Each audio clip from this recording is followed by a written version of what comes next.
तर मी पुन्हा एकदा घेऊन आलो तुमच्यासाठी एक नवीन सिरीज, एक नवीन मार्ग आणि एक नवीन प्रवास. तर जाण्यासाठी सगळी तयारी वगैरे झाली, ग्रुप्स वगैरे पडले आणि आता सगळे कामं उरकायला सगळ्यांनी चालू केलं. तर मग खूप सारे गिफ्ट्स, खूप साऱ्या वस्तू, खूप साऱ्या गोष्टी आणि सगळेच कामाला लागलेले. तर पुढच्या काही दिवसासाठी आम्हाला चांगलं जेवण, म्हणजेच की जेवण चांगलंच भेटणार आहे, पण थोडंसं बाहेर खावं म्हटलं एक शेवट दिवस म्हणून. तर मग सगळे आम्ही बाहेर जेवण करायला आलो होतो आणि फायनली बघा आमची मीटिंग वगैरे झाली. आता महेश येत नाही म्हणून गणेशने त्याला थोडंसं प्रेम दिलं. त्याच्यानंतर मग आमच्या बॅगा वगैरे आम्ही सगळ्या घेऊन आलो होतो. आता आम्ही जाणार आहे 30 जण एका नवीन प्रवासासाठी. तर यासाठी आम्ही आमचे सामान आणि बाकीच्या गोष्टी जसं की भांडी कुंडी याच्यामधून सगळे आम्ही गोळा केले होते. मग काय चालू केलं सगळ्यांनी कामं आणि आमच्यात वुमन मेन असं काही नसतं बरं का, सगळ्यांना कामं सोबतच. तर आमचे माहीबाई येणार नाहीत म्हणून त्यांना थोडंसं काम वगैरे करायला लावलं आणि मी पण थोडासा हातभार लावला. तर सगळं सामान एका ठिकाणी गोळा करून ठेवलं. बस वगैरे आली आणि आता बसमध्ये सगळं सामान लोडिंग करायला चालू केलं.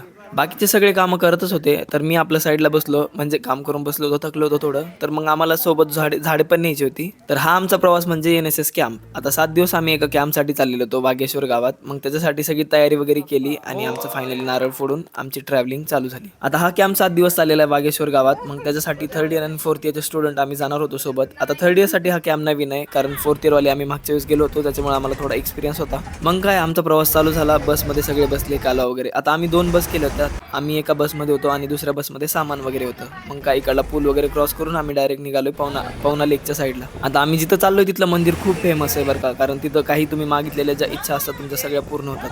तर शिलीमपासून थोडं अलीकडंच आमचं म्हणजे वागेश्वर मंदिर, म्हणजे वागेश्वर गाव आहे बरं का.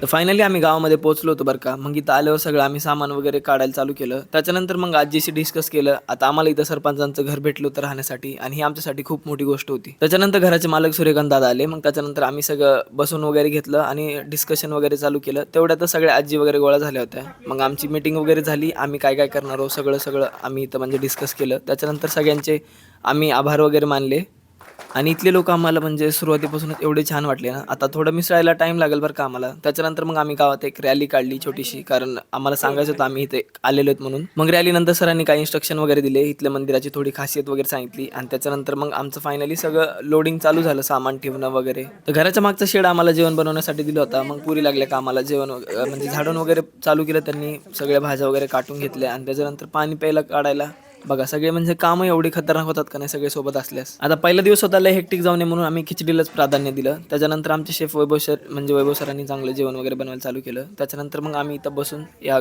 म्हणजे ते गावाची सगळी ओळख वगैरे करून घेतली आणि जेवण चालू केलं. तर खिचडी एवढी छान होती सगळ्यांनी. मग शेवट मीटिंग वगैरे झाली आणि आम्ही झोपायला रेडी झालो. तर मग या 7 दिवसात काय काय होईल मी तुम्हाला पुढे दाखवतो.